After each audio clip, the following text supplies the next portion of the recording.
Over the past few weeks, we have been studying in Hebrews chapter 7 about Jesus as our great high priest. To help us understand what Jesus is as a high priest, that person in the middle that represents us before God, that brings us to God, he has helped us understand what kind of high priest Jesus is by comparing him to Melchizedek. He is like not Aaron's sons or any of the priests that came from Aaron's tribe, but Jesus is like Melchizedek. But we've also learned in chapter 7 that he's far better than even Aaron or Melchizedek. You see, in any priesthood of the Old Testament, those priests were imperfect. They were sinners just like everybody else, and they had to offer sacrifices for their own sins and the sins of the people who came to them to bring them to God. And they were limited in their time that they could serve. They didn't last forever. They died and another person came in and served as a priest in their position. But the writer of Hebrews in chapter 7 has shown us that Jesus is a perfect priest. He doesn't need to offer a sacrifice for himself. He himself is sinless and perfect. And those that he represents and those that he brings to God, he makes them perfect as well.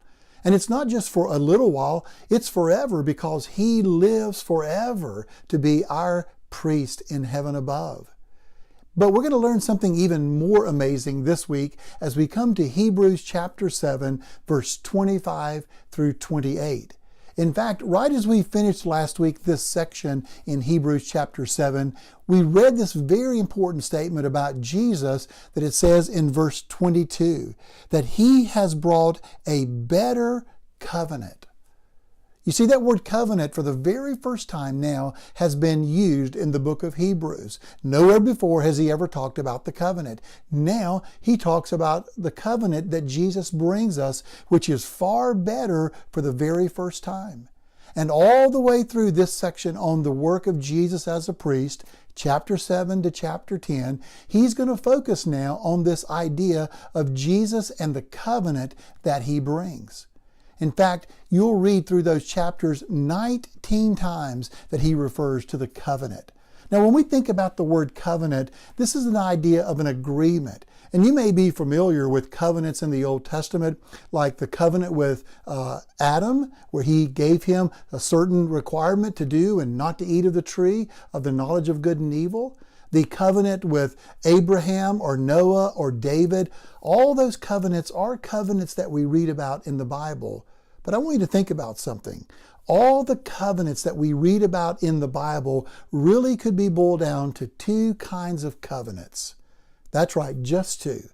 A covenant of works or a covenant of grace.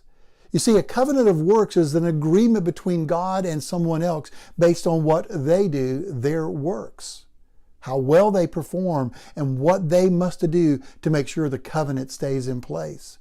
But a covenant of grace is a covenant that depends not on what you do, but what somebody else does. And when we come to learning now in Hebrews chapter 7 about Jesus bringing a better covenant, it is a covenant of grace that we're going to be thinking about.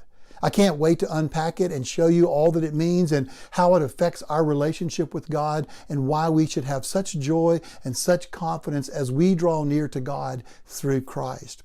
Now, to help you get ready for this study on Sunday, be sure and return to the weekly worship note page and read those questions that I've outlined for you. They're things that will help you think about the passage, kind of prepare your heart and get ready for our time of worship on Sunday. If you'll do that, I guarantee you this Sunday is going to be a great time for you as we gather as the church. I'll see you then.